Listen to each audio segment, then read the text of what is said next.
everybody, to another awesome episode of Rock Talk with the Doc Rocker. I am Jeff Bonomo, and I am with the Doc Rocker himself, Danton Arlotto, and this is our homework assignments. Every week we give each other an album to listen to that we haven't heard of before, and we usually, at the 11th hour, we listen to it. So this is almost like a reaction video, more or less, without actually sitting here live listening to it. But Danton usually waits to the end of his assignment to listen to it, and I usually take it like a day or two before. Now, this one's a little different because I've had this album. He gave me this album, probably about a month ago to listen to it because we've been kind of delayed with doing podcasts. So, right. My homework assignment was Black Clouds and Silver Linings by Dream Theater, and I gave Danton another, what I think is a doom metal masterpiece, Solitude Aeturnus, Beyond the Crimson Horizon. So, let's talk. Which I have mistakenly referred to as Beyond the Crimson Veil, because once again, we've assigned each other these assignments weeks ago, thinking that like, oh, next week, this is like, early May, like, oh, next week we'll do a podcast. And then like all of May turned into like rescheduling and canceling and like not having the opportunity to do a podcast. So we've had these albums sitting on our shelf for quite a while.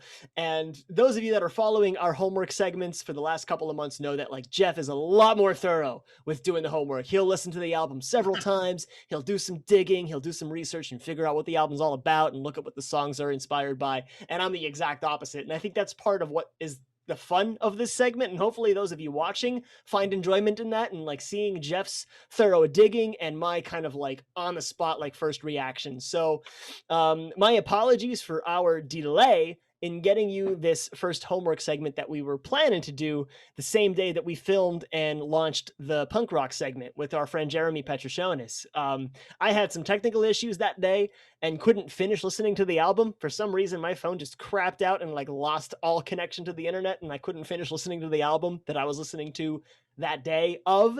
So we postponed our assignment a couple days to give me a chance to really listen to the whole album. So I just finished listening to it right now before we launched our call tonight. And I, well, it's up to you, Jeff. Do you want to go first and talk about yours, or do you want me to talk about mine? How do you want to do this? No, you were leading right into it, so go ahead. You can All go. right, so yeah, so I'll give a couple of cliff notes, and then we can maybe come back to it. But yeah, so I had a Solitude Aeturnus assignment from Jeff several weeks back when we kind of first started this. I think it was probably their first album, right? Yeah, I gave you two of them actually. A couple weeks back, I gave you The Depths of Sorrow, which was the first album, and then way back in the beginning, I gave you what my personal favorite Solitude Aeturnus album, which is Through the Darkest Hour. And I remember you liked both of them, so this one I figured, why not? This is their second album. Yeah. This is their sophomore record, released in 1992, at least according to Spotify. Yeah. Has 8 tracks, is not terribly long. And I mean, I thoroughly dug it. I mean, I could show you, I'll pull up a quick little screen share right now and show you that I literally hearted the album itself, as well as each and every track. There was really not a dud on the album for me. I thought it was really solid. I definitely liked it. I didn't love it as much as the other 2 albums that I listened to. Funny enough, even though this one, I think musically offers a lot more of what I would tend to appreciate as like a prog rock and prog metal guy, which I think my first impression is I think that's why you gave me this assignment, especially in response to Dream Theater being an assignment, given that like there's a lot of meter changes, there's a lot of structure changes, there's a lot of like really odd twists and turns from each song within each song, which musically I thought was really interesting. But like as a doom metal album, for me, that part of it, ironically enough, kind of fell flat, where like some of the meter change bits I feel like were just these like musical hiccups in their writing, where like if they would have just stuck it in like a simple meter like 4, I think it would have worked better. Like that's really weird, I know, as far as like if something's in like 3 or 7 or some weird thing, like it would be like way more cool and way more exciting. I love that in prog, and you think I would love that in other stuff, but like honestly, like when I hear that in other styles, it just kind of comes out as like It sounds like they don't really know what they're doing with the meter and they're not counting it properly. Funny enough, like, I've worked with friends in the past, like, especially, teaching kids as like a songwriting coach and like the rock and roll school job that I used to have. And like a lot of times, like that would be like the argument, like, oh, I want this thing to kind of have like this bit of a different twist. And like, nah, no, it just sounds weak. It just sounds like you're not counting the riff right and you're not playing it right. Even if it's something that you wrote and it's your own original idea. That was the impression I got pretty much each time they did that, in pretty consistently track to track. They have these awesome riffs, these really doomy and heavy, like awesome riffs, and then there's like that weird little like jump where they either jump a beat or add a beat. And for me, that doesn't work. That part I did not like, but everything else I did. I thought the drums, especially, were especially heavy. A lot of like really nice, like slow paced double bass kicking, which I really, really like to dig into. I thought the drums were awesome on this record all the way through. And funny enough, as Jeff and I were talking, when I listened to half of it last week, and I was really pissed that I couldn't finish it, and Jeff mentioned like, oh well, don't worry, the last track, Beyond, is just kind of like this little like kind of afterthought. It just kind of like does this thing and drones on and fades out, and it's not really like a song. But that last track I really, really liked because it was just this like real sludgy, doomy, heavy. Like Beyond was probably the most doom out of anything I've heard on this album, given my limited experience with doom. I know it's characterized by slow, by heavy, by just really, really like straightforward and to the point. I really enjoyed it. I thought the last track was an awesome, really interesting way to close out the album, especially having no lyrics, no vocals whatsoever, and just being purely instrumental. I thought was really cool. All the song titles just kick ass. Every single song on this record, dude. The Final Sin, The Hourglass, Beneath the Fading Sun. I think my favorite track was probably the penultimate, Plague of Procreation, which just had a lot of really interesting changes and a lot of really cool stuff. Overall, the album is really progressive, especially for 1992, and especially from a band that I would assume you wouldn't expect to do anything progressive. I thought it was really impressive. Funny enough, with the other albums, I loved the singer and his really like operatic high vocal lines over top of these really low, sludgy, heavy riffs. For me, in this album, he really didn't do it for me. I didn't love what I heard him do. Not to say any of his singing was bad. No, it was quite good. It was really, really, really good. I just didn't like it. It just didn't work for me. But the guitar playing was awesome. I loved pretty much every riff that I heard. Pretty much like what prompted me to hit the little heart icons on Spotify while listening to it was like hearing some badass guitar riff within the first minute of the song and like knowing right away, like, oh, I know I'm going to like this. I know I'm going to like whatever, even if they change it completely, I'm probably going to like whatever else they're doing. And sure enough, that pretty much happened on at least the first 5 tracks. I had some nice twists and turns, some nice surprises, some nice like, oh, here's another cool riff. Oh, here's another cool riff. Oh, you thought you had enough cool riffs? Here's another one. Like they really delivered. The songs aren't terribly long. They don't stay there walk. I mean, the entire album is less than 45 minutes. It's really short, but it delivers. It's really heavy. It's really cool. I'm sure lyrically it's got a lot of great content, even though I purposefully did not read into it at all. I got a lot just from looking at the titles. Like, wow, this is really poetic and dark and beautiful and cool, and it's really awesome. And I'm sure if I actually bothered to read the lyrics, I would probably like it even more. So definitely a recommendation to any of you Doom fans out there. If you haven't heard this album, definitely a 10 out of 10 recommendation. Check it out, read up on it, see what it's all about. I'm curious. I'd love to hear what you have to say about it. I know you just mentioned that you recommended it to me because this is your personal favorite. No, it's my second favorite out of all their albums. Yeah, my favorite one is the first one I recommended to you, Through the Darkest Hour. Okay. It's interesting. Everything you've said so far is really interesting to me because, like, and I want to just kind of make sure I understand. You're not saying it's bad. You're just saying like the other times they did similar things it was better. The other albums that they do similar things on are better than I would say in general they sounded more refined. Like this one I could tell, like as their sophomore record they were like trying to purposefully like deviate, like let's do something different, let's deliver something different, and musically it works. Just for me personally it didn't work, and I preferred their debut record, Yeah. and the first one you recommended. I definitely preferred both of those. If I had to like listen through more of their stuff, I'd be more excited about the other assignments than this one again. So like you would go back to the first album before we listen to this one again. Yes, exactly. Wow. One other really quick thing, which is, I know it sounds really strange. Yeah. Like when you put all the pieces together, in theory, I should like this one the most because of all the prog elements. Yeah. But another thing that kind of like jarred me while I was listening to it was the mix. To like totally like really pick it down and critique it, there were a lot of points that I was playing with the volume a lot because like, oh, this riff is really, really cool. I want to crank it and blast it. And then like the lead guitar comes in for a solo and it's just way too loud and screaming and I have to turn it down because it's like hurting my ears. So like a lot of times I had issues with the mix, like, oh, I can't really hear the singer. Let me turn it up a bit. Or I can't really hear the guitar riff, or I want this to be louder.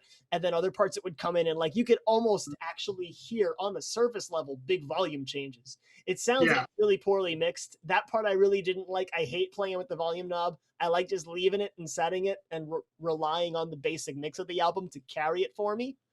Well, let me say this about the vocals, because I agree with you about the mix of the album. Even like when I first heard this album, which was when it was new, like way back in 1992, I there was one song that was on like a metal compilation I got through my college's radio station. So I was like, what the hell is this? Because the rest of it was like almost like wannabe Nirvana kind of music and stuff. And then there was really metal, this Solitude Aeturnus. I'm like, I gotta listen to this. I don't remember which song. I think it was Black Castle, actually. Yeah, the second track. Oh, that one was awesome. Anyway, yeah.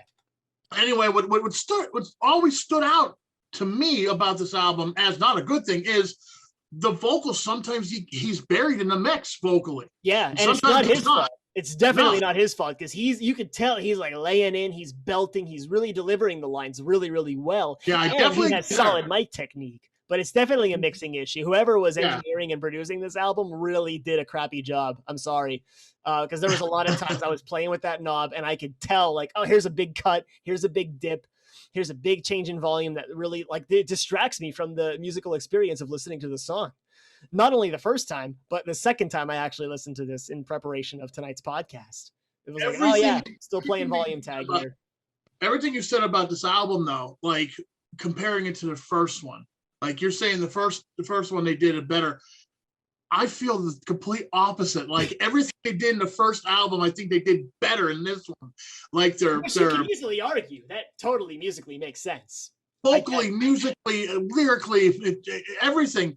It just like to me it was a step up. Now also I have to say, like, my computer went off. Here we go. Also I have to say because I'm lit by my computer screen, you know. I don't have lights in the compound man cave yet. But I kind of lost my train of thought here. As far as like they're advancing musically in pretty much every respect. Yeah. You know, that's the thing. Like, what I was gonna say was, I remember. This was the first album I heard by them too. So like, there's definitely a certain soft spot for it then in that. Yeah. Oh yeah. There is a certain soft spot. But some things I do agree with. You know, like when you say this was great, like the drumming. I think the drumming is amazing on this album, especially like easily the best drumming I've heard on any of my 3 assignments by this band. The drumming is fantastic. The drummer on this album, I like what he does, especially when he's doing like real fast double bass stuff, but like top part of his body is just going boom, bam, boom. That is he's doing that doom stuff. So doom. I love very that doomy. Sound. That is always a guilty pleasure of mine. And it's not even like fast. It's not like power metal, speed metal, like right. It's just like it's really nice though. It's some good stuff. It makes it so heavy. I definitely do think like songs like The Hourglass, you should give another listen because I think it's a very solid song. But yeah, I think all the songs are solid. I really did. I liked all of them. And like, so you're saying it's not a bad album. It's not a bad album. Right, no. And let me be really, really, really, really clear. Like saying I like this album the least out of the 3 that I listened to so far is like, I don't. All right, going into like my gamer side, like looking at the first 3 Donkey Kong countries. Okay. Like the third Donkey Kong country is my least favorite of all 3 of them. but that it's still a fantastic like 10 out of 10 platformer. It's just that the first two are better. You know what I mean? So like this is like absolute powerhouse of a doom metal album, and as you've attributed, it's a masterpiece. I just like the first two albums I listened to more, and I think a lot of that is I attribute it to probably the first impression of doom metal from listening through the Depths of Sorrow, and like really getting a proper first taste of the genre. And then I think another part of it is just the simplicity by contrast that those other two albums offer compared to the attempted complexity at this one. Like I think, like I said, I think as like a real like nerdy prog guy, I think the attempts at making this album more progressive were a little bit shallow musically and structurally. And I think now if they would have kind of like doubled down on like what makes them a doom band and like delivered something like real simple and real dark and real heavy, I would have absolutely loved that as a doom metal enthusiast. But I know a lot of proper fans of the band would have been like, they're doing more of the same shit that they've done. This really isn't that great. And the fact that they did take those more creative steps with this album, I think is what really cemented them as one of the big names of the genre.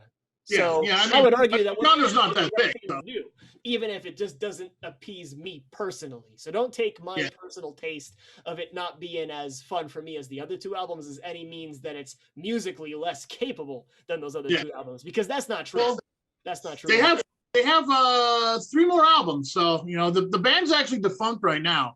Okay. They're split up. I hate to hear that because they're awesome, and everything I've heard so far by them I really like.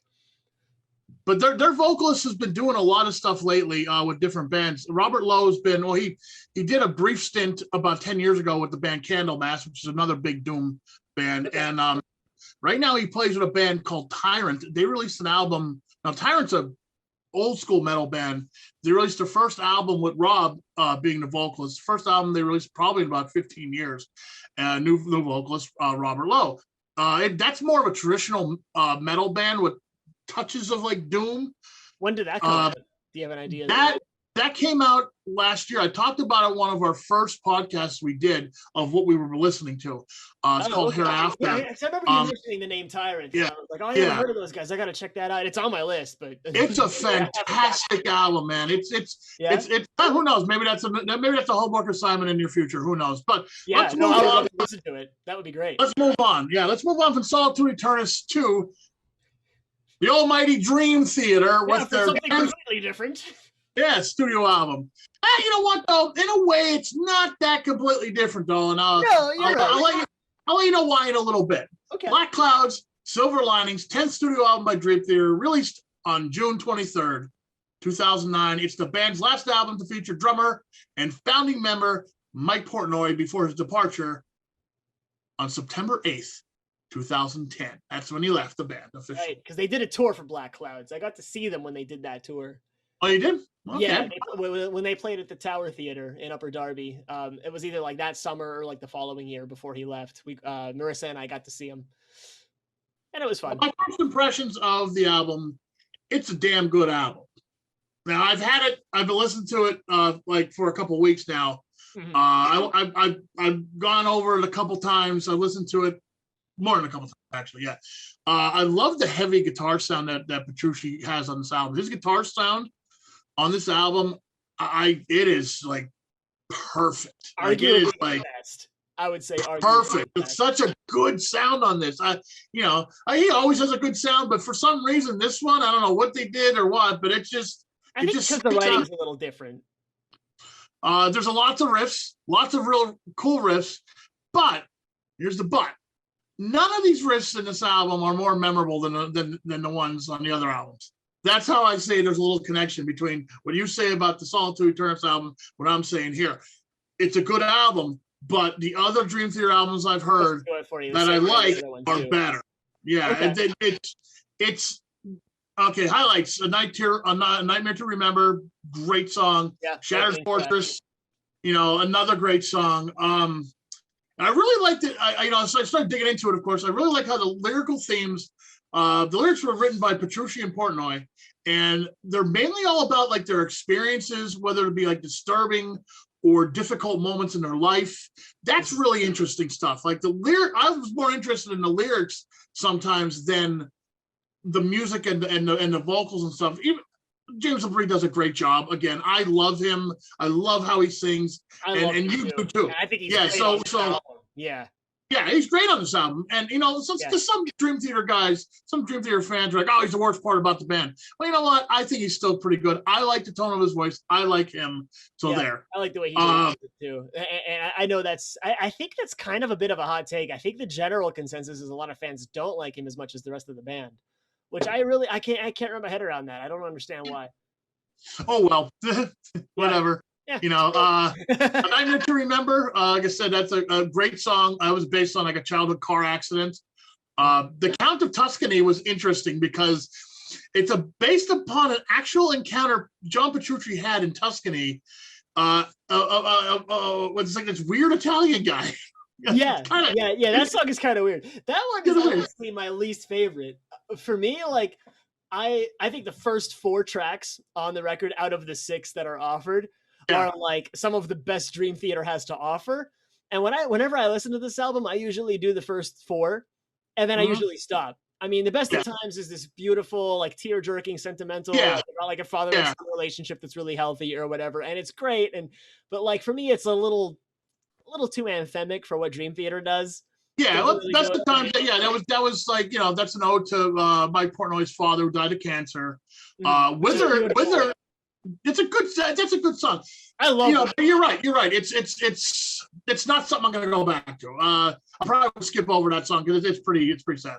I mean, Dream Theater can write really sad songs. Like the saddest song ever written was written by Dream Theater, and it's called Space Divest. It's on Awake. Oh, and it's awesome. It's one of my favorite awesome. Theater songs. And it's so dark and moody and cool. And that piano riff with Kevin Moore is so awesome. See what I'm getting at? Like everything on this album has a similar song and on another Dream Theater album that's better. Which is fair. It's not the first time I've heard that. I know Black Clouds is not their most popular album, but I think it's a bit underrated, especially with those first couple of tracks. Like A Nightmare to Remember is definitely a masterpiece of their repertoire. Yeah, no, with that said, like I'll repeat what you're saying. It's not a bad album. So it's like, if not a bad album. I'm thinking of a video game to talk about, but I was about to say Fallout, but there are some bad Fallouts, so we're not going to talk about that. Shattered Fortress. Let's talk about Shattered Fortress, which is really cool because that's like the final part of the 12-step suite. Yes. That reprises and concludes themes and motifs that began in 6 Degrees of Inner Turbulence way back in 2002. Yeah, the opening track. The Glass Prison, yeah. Right. So that's really neat. You can explain to the viewers a little bit what that is, because I'll probably get it wrong. Yeah, well, I mean, I really haven't researched this extensively, but basically the 12-step suite is a set of, I think it's 5 songs over the course of several albums, 1 song per album by Mike Portnoy, which refers to the 12 steps of recovering from alcoholism. As, maybe some fans don't know, like Portnoy was a really really badly affected by alcoholism early in his career. And at some point in like the mid 90s, he took a change, made that step, and then decided to put that into some of his music. And the first piece, The Glass Prison, has to do with like the first steps of that, which is released as the title track of 6 Degrees, which is then continued in This Dying Soul on Train of Thought, their 7th album, The Root of All Evil on Octavarium, their 8th. And then I think the next one, Repentance on Systematic Chaos in 2006, their 9th album. And then it closes out. So it's a 5-song bit, which closes out with the Shattered Fortress, which involves the final steps of like fully recovering and embracing your new mission to, have that self-control and all that really cool stuff. And throughout all 5 of those songs, there's a lot of recurring themes and motifs, as Jeff said, whether that be in the guitar riffs, the drum rhythms, the vocal lines. Some vocal lines get reprised from song to song and the lyrics get changed throughout the course of it. It's really, really cool. I made a playlist on my phone because I have all the Dream Theater discography on my library. And I took just those songs and made them into their own playlist so you can listen to them all in a row, which is really fun. And if you haven't done that, I highly recommend it, because by the time you get to the Shattered Fortress on this album, Black Clouds and Silver Linings, which I think is really fitting that he did this before departing from the band, at least finishing this kind of magnum opus of this 12-step suite, which, not to say that like we want to embrace any sort of negative aspect of Mike Portnoy's life, but the fact that it sort of drove this creative output in this like 5-song epic is really, really cool. And I think it was a really healthy way for him to work through that. And I really admire that and respect that about him. And that's why he's still my favorite member of that band, even though he's not there anymore. And I love the stuff he's doing now with Sons of Apollo, but that's a talk for a different podcast. So yeah, the Shattered Fortress is this masterful, like grand reprise of like all of the musical elements of the first 4 tracks, in some way, shape, or form. And even some of the bits that come back are usually kind of mutilated in some way to reflect some kind of growth and change. And as a classical musician, like I got like this album came out my senior year of high school, and then I listened to it year after year after year going into my college years, studying as like a classical music composition student, and like all these things about like motivic development and recapitulation and all these cool, like taking this idea and like warping it this way. I'm like, hey, Dream Theater does that in Shattered Fortress on, on Black Clouds. And it's like really cool how they do it. And you can tell they're all like professionally trained musicians that really, really know what they're doing. And not just musically, because of course they're all just absolute beasts and world-class musicians. But most importantly for me, compositionally, what they do with it, tying these themes together and putting it together in such a way that like it really says something very powerful and profound, more so than like just watch all this crazy stuff that John Petrucci could do in like these weird time signatures. Like Dream Theater is so much more than that. And if there's no better proof of that than Shattered Fortress, it's Shattered Fortress. Like listen to that song. And that's why Dream Theater is one of my favorite bands of all time. And I love that on this album. And I like at that point, like when I listen to that, I literally get this musical high of like nothing can surpass this. And which is why I usually skip the next 2 tracks, because even Count of Tuscany is an awesome proggy song, and it's got really cool riffs and a really cool story, and it's really weird and it's really trippy and it's really cool. But after Shattered Fortress, I'm like checked out. You're done. You're done. Yeah. I'm like musically satisfied, and I don't even want to hear anything else because nothing comes close. It's awesome. One of my well, like I said, it's not a bad album. It's just like it's not as good as the ones before. Even with this song, which is a fantastic song, like Shattered Fortress is probably it's probably the highlight of the album. It's probably my favorite track on it. Now, there's one thing bad I have to say. There's a bad thing about this album, and Portnoy has been doing this. He does this once in a while. He does some kind of like rappy type vocal, or his backing vocals and stuff. I really don't like. I really don't like. They don't fit, and it's but that's a nitpick basically, because it's not really. It definitely is cringy, like especially like in Nightmare to Remember, by the grace of God above, everyone survives. Like it's very bro metal. Yeah. I cringe, and I'm like, I want to listen to this in like a dark corner and like it's the 15-year-old. It's very very bro metalish. I don't think that really is good. Honestly, Portnoy's best like work subvocally on any of the albums, I would say, was in Systematic Chaos, because there's like all this like really nice like 3-part crazy cool 4-part stuff, and it's got a little bit of touches of Kansas vibes, I really think. But like even then, there's some of that kind of like real cheesy, just kind of like scatting out and barking the lines. I don't think it's Dream Theater at all either. I totally agree. You mentioned Systematic Chaos, and I was thinking about that album every time I heard something cool on this one. I was always like, well, it's not as good as the stuff on Systematic Chaos, and that's probably why. That's the unfortunate truth. It really doesn't add up. Now, I was also able to listen to the special edition of this album, which has 6 cover tracks on it. Now, now they're all pretty good covers, but the 2 that stand out are the ones that like are from bands that I really like. They do a cover of Stargazer by Rainbow, which is fantastic. I never heard. Oh yeah, and they do a cover. They do a cover. We're going to mention they're going to mention Iron Maiden again. They do a cover of "To Tame a Land" by Iron Maiden. What? They cover a Maiden song? Yeah. Oh, they cover a lot of Maiden songs. Yeah. Oh, that's awesome. Yeah, on this one, it's "To Tame a Land." I think originally "To Tame a Land" was done for like one of those like I could be wrong, but one of those like Kerrang magazine, or one of those magazines like released an Iron Maiden cover disc or something like that, and Dream Theater was on it.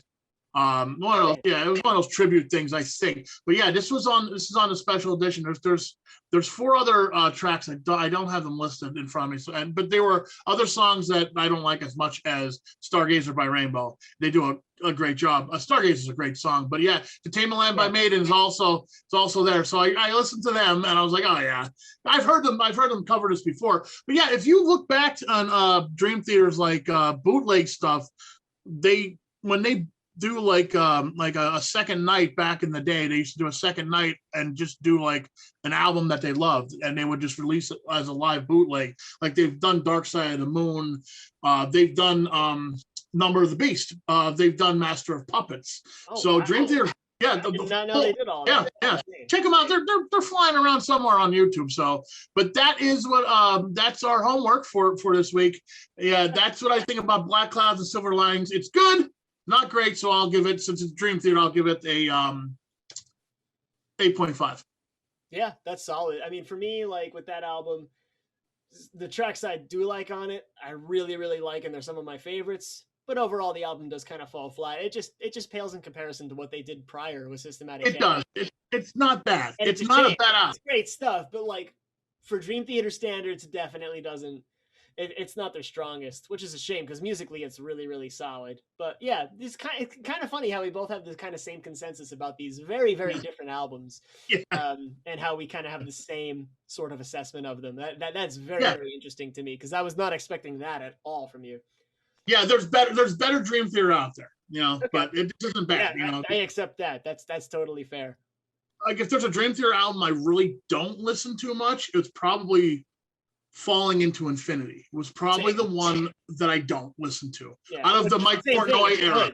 It's great. It's got awesome stuff on it, but it just overall kind of falls flat compared to what comes before it and what comes after. Right. And that's how, like, since I kind of fell behind with listening to Dream Theater for a while. Like this, I feel like this is like the newer. This is like the second wave of Dream Theater. Like from like Octavarium up. Is like, to me, is like a second wave because like I stopped listening to Dream Theater for a while. For me, so like out of all those albums and stuff, like this one's the one I'll probably go back to the least amount of times I would listen to this one. I go back to Systematic Chaos all the time. Like that's a fantastic album. Yeah, that's my favorite by them easily. But like, and this was the follow up, right?